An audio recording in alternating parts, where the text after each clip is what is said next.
Shalom, brothers and sisters. Shalom, giving honor and praise unto the Most High, the Creator and the Maker of heaven and earth. My name is Yeshaya Yisrael of the tribe of Dan of the nation of Israel. This particular presentation, brothers and sisters, is due to the fact that there are some brothers and sisters in Israel and they who are outside of the understanding of Israel that say that the word Elohim is plural. What we want to point out, what we want to address, brothers and sisters, is that the word Elohim is not plural. And we're going to use the scriptures to show what we're talking about. Because one of the first things we must understand is that in Hebrew, there is a thing called grammar, which in Hebrew is said as dikduk. Okay, so now looking at it, if we will, in this particular case, being that grammar does exist, being brothers and sisters that there are rules to Hebrew, being that there are standards, being that there are nouns, verbs, and so forth.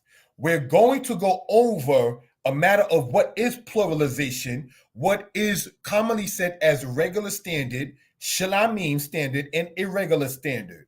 All right, so these are things we want to point out for reference purposes. And as anything else, giving honor and praise unto the Most High, the Creator, Maker of heaven and earth. Like, share this video if you care to. We intend for this to be less than half hour. Let us go on, brothers and sisters, in this particular manner. All right. The matter, if Elohim is plural, Shalom, giving honor to the Creator of heaven and earth. This presentation is to address the matter if Elohim is plural or not. As stated, some people do state that the word Elohim is plural, and then some people state that the word Elohim is not plural. So let us go over a couple of examples in knowing the rules of Hebrew, knowing what this is about, where we can gain understanding of what we're talking about. And we're going to, brothers and sisters, make the entire screen regarding the said PowerPoint. So my picture will not be shown from this point on. Shalom.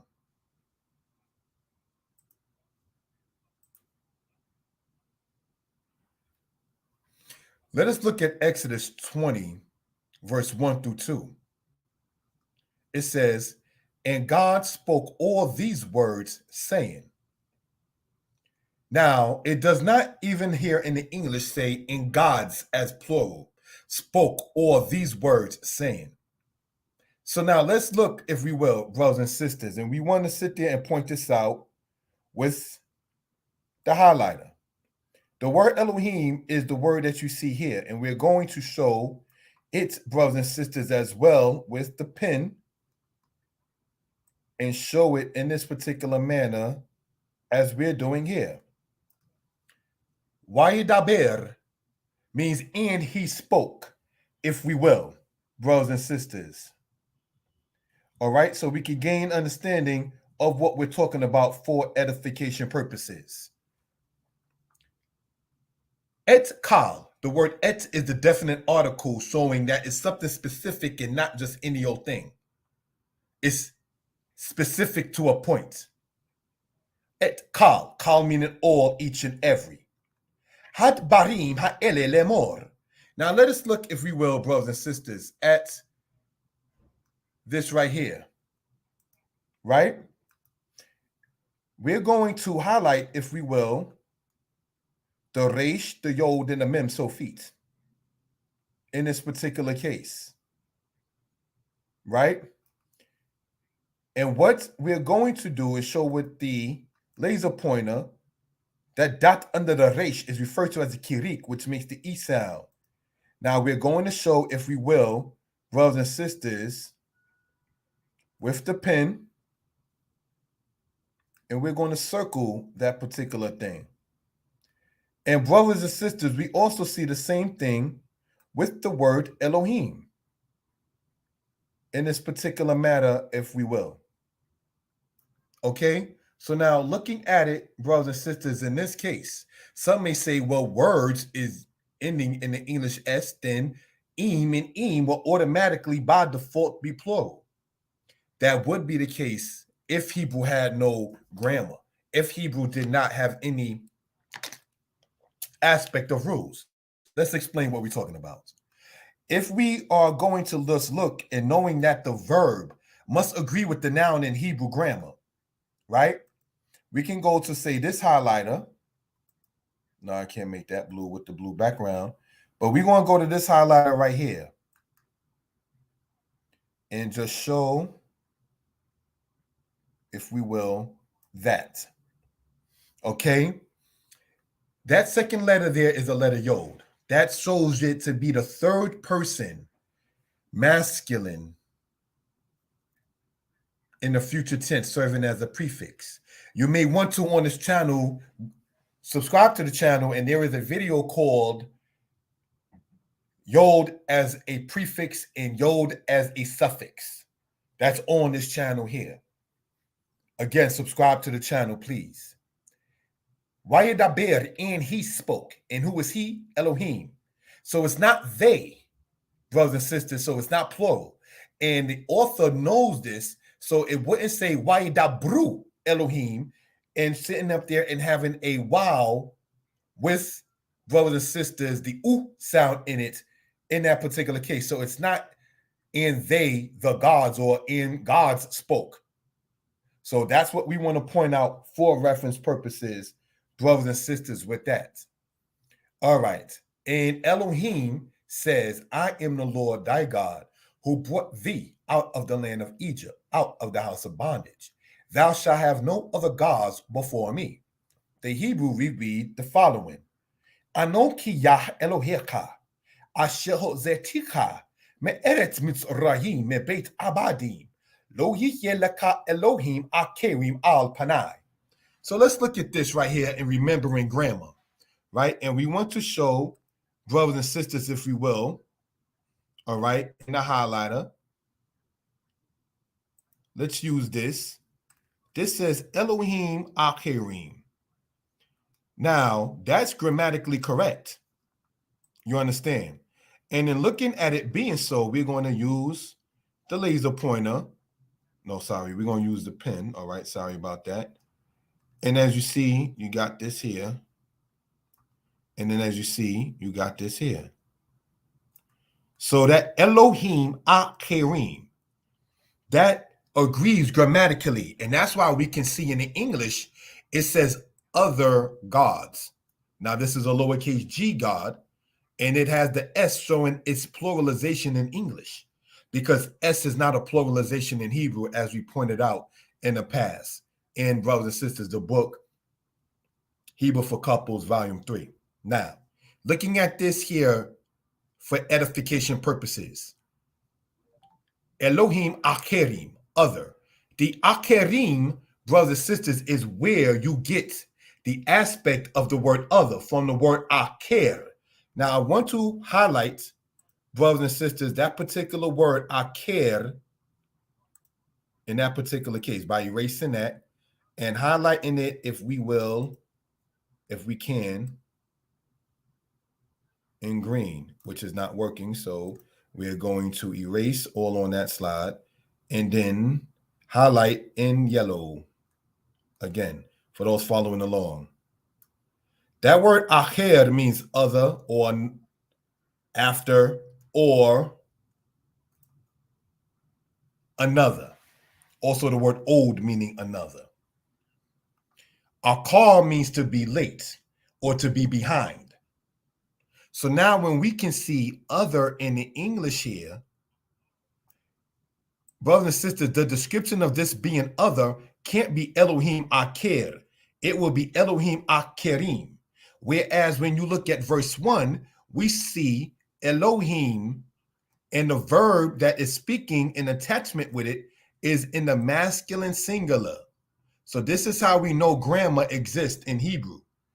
Let's go on, if we will, to the next slide. All right. 1 Kings 18:37, to let the book speak. It says, hear me. This is Elijah, the prophet, speaking. Hear me, O Yah, hear me, that this people may know that thou, Yah, art Elohim, for thou didst turn their heart backward. What we want to point out real quick is that certain things are ruled by aura. And when I say that, I mean ruach or gisha or attitude or spirit. The word leb means mind or heart. So if your mind is already bent on idolatry, polytheism as well, this lesson may not suffice you. And I say that, no disrespect intended, brothers and sisters. It says emphatically in this particular case, hear me, O Yah, hear me, that this people may know that thou, Yah, art Elohim. Now in the Hebrew, it says, Ki atah yod he wahe ha Elohim. That you are the Elohim. And in that case, brothers and sisters, we're going to show what the Most High said of himself later on in the prophet Isaiah for edification purposes.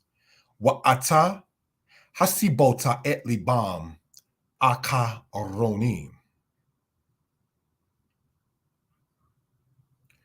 Brothers and sisters, let's go back here to get over something with Hebrew. Remember this word akir that we see here, right? And then, brothers and sisters, we see here this word akaronim, backward. Remember, I was explaining that the word akir or akar means later or behind or to be late. So when it says their heart will turn backward by the Most High, we still see that word akaron. Now, libam means their heart. So in grammar, brothers and sisters, akaronit, salika, not akaronim, I must stand corrected. In grammar, lab is a feminine matter, if we will. So that's why you will see the eat sound, akaronit, because that tau that you see there, we're going to circle where the tau is at, brothers and sisters, all right? It shows it in feminine matter. So these are just things we want to point out for edification purposes, all right? Ata means you or you are, as we have expressed in many, many videos. Let's go on to the next slide. 1 Kings 18:39. And when all the people saw it, they fell on their faces and they said, the Lord, he is God. The Lord, he is God. It goes on to say here, we're going to look at it from the laser pointer. Wayar kal ha'am, wayiflu al penehem, wayomru, yod he hu ha Elohim, yod he hu ha Elohim. Who, brothers and sisters, and we want to sit there and use the pen for edification purposes. This who means he is. It's a pronoun. All right. So we just want to show this a little better. All right. And go back, if we will, with the pen. This who that you see here and this who that you see here, brothers and sisters, is, for all intents and purposes, the pronoun meaning he is, just as much as we see here, this pronoun ata means you are, masculine singular. He is already considered masculine. So who, meaning he is in that particular case. Now, it says wayomru. This wow that you see here that's being circled, I'm going to show it for those following, if we will, brothers and sisters, with the highlighter in this particular case. The people, they said, Panehem, it says on their faces. Now we're going to highlight that in English, their faces. And we want to emphasize that for a reason, and then we'll close out. We don't want this to be very, very long. All right, so let us look at this with the pen matter. Panehem, panim, we know means face. Then we see, brothers and sisters, here, their faces. So now if we know, brothers and sisters, that panim means face, panai means my face, panehem means their faces. So let's look and go over Hebrew grammar dealing with the verbs in this particular case. Wayar kal ha'am, and all the people saw. While ye flew, and they fell. Brothers and sisters, this wow that you see right here with the laser pointer there in that case is serving as the same wow you see here circled with the word wayomru. It means they whatever. All right. Now we want to go over and show Hebraic grammar, and I thank the sister Sarai for participating. Thank you, Queen, in this particular matter. All right, let's look at the highlighter, and we see this yod that's being highlighted right now, right here, and this yod right here that's being highlighted. We want to, brothers and sisters, show, if we will,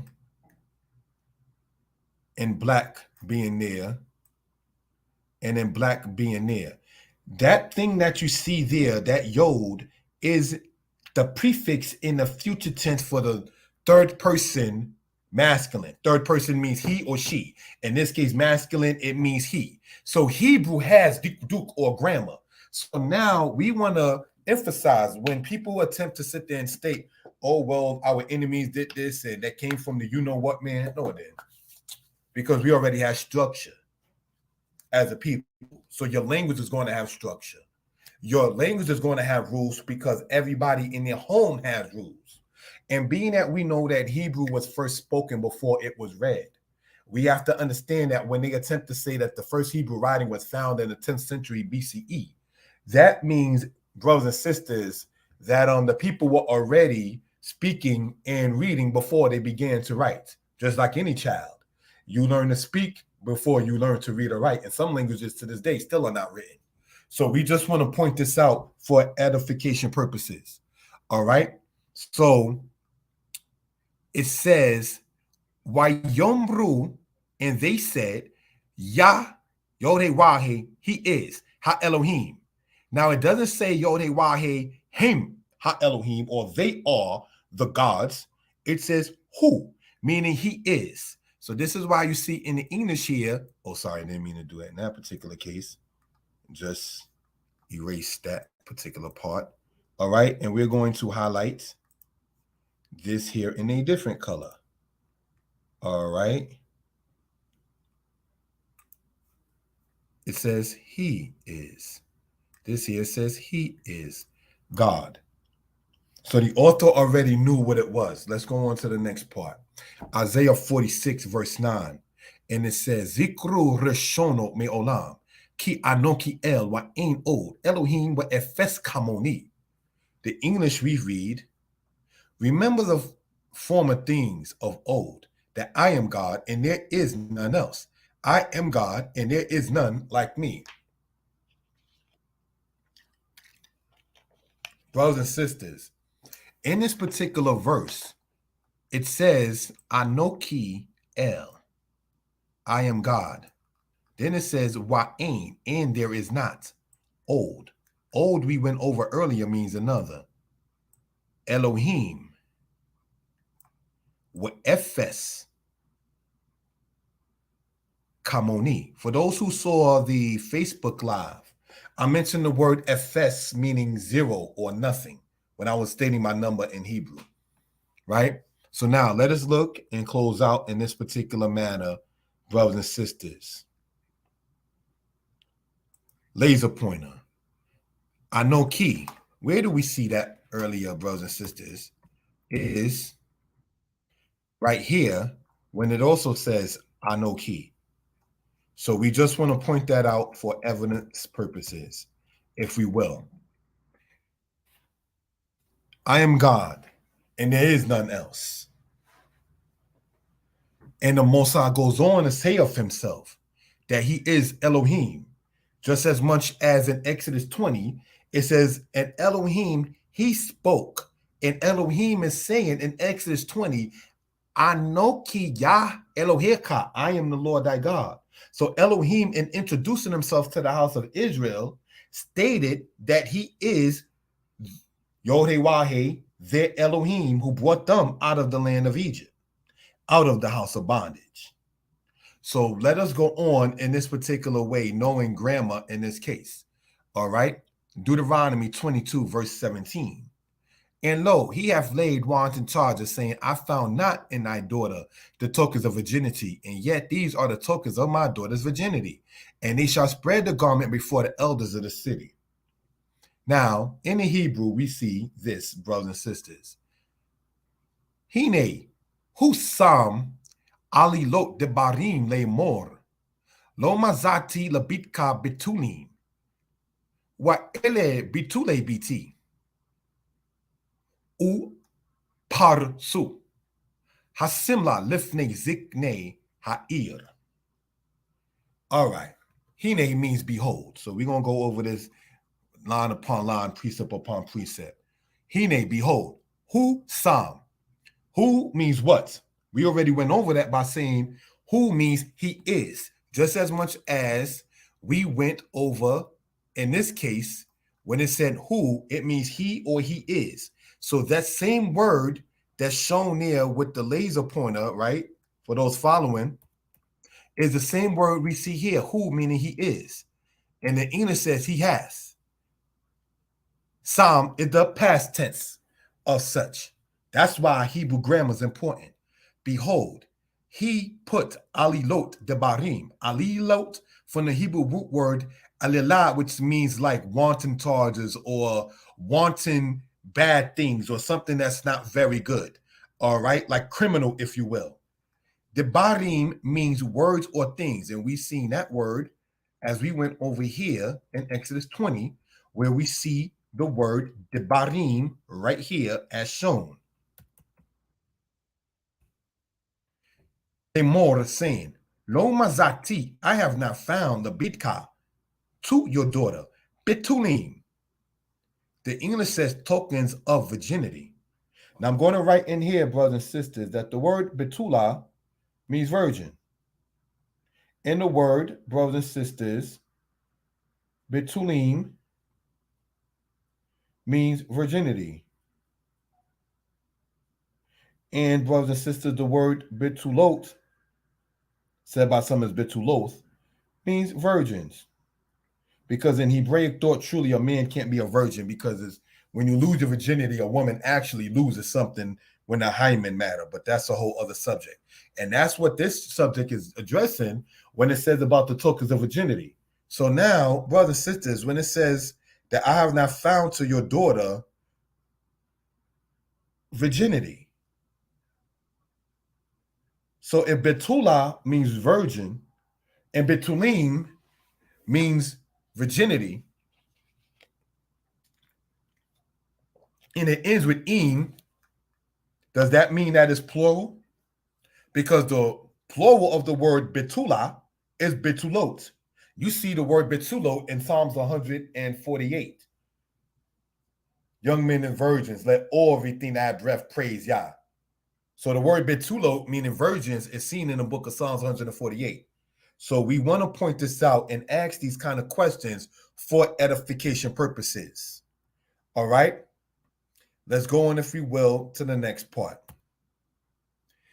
Exodus 33, verse 11 and verse 14. And the Lord spoke unto Moses face to face. And it says in Hebrew, V'diber Yod-Heh el Moshe, panim el panim. In verse 14, and he said, my presence shall go with thee, and I will give thee rest. May that be blessed. Hopefully, the Most High presence go with us and give us rest. Wayomar panai, yeleku, waha nikoti laka. From the root word nak or nuk, which means comfort, where you get the word noach transliterated as Noah. So what are we going to point out in this case, brothers and sisters, is this here. All right? Panim el panim. The English says face to face. Then, brothers and sisters, we see panai, meaning my presence. Yeleku. But You wouldn't say pani for my face. You would still say panai. So the yeleku, knowing that this letter here, this yod that we went over before, is the masculine prefix in verbs, future tense. And here we see we want to circle this one here with the pen. All right, this time here and then close out. What we see over here, right? My presence. Panim means face or presence. So if one's presence, it's more than just thinking something is plural, but rather something is immense. So im in Hebrew doesn't always denote plurality. It denotes when you understand context and grammar. Also, the immensity. Betuim, meaning virginity. You have mayim, which means water. Brothers and sisters, and that is not plural. It's immense. So if you see one big body of water, you will still say mayim. To say my face in Hebrew is panai. Yad is hand. Yadi will be my hand. Yadai, my hands. So let's use a commonly more used word. Ak means what? Brother. So if you have Aki, my brother. So if you have Ahai, means my brothers. But Panai doesn't mean my faces. Just as much as this in that you see here, brothers and sisters, does not denote plurality because it ends in in. It doesn't, because Moses only had one face, as we know. So these are things that we have to use understanding and context clues to gather understanding. And with that, I can be reached at 908-587-4841. Most High bless. Shalom.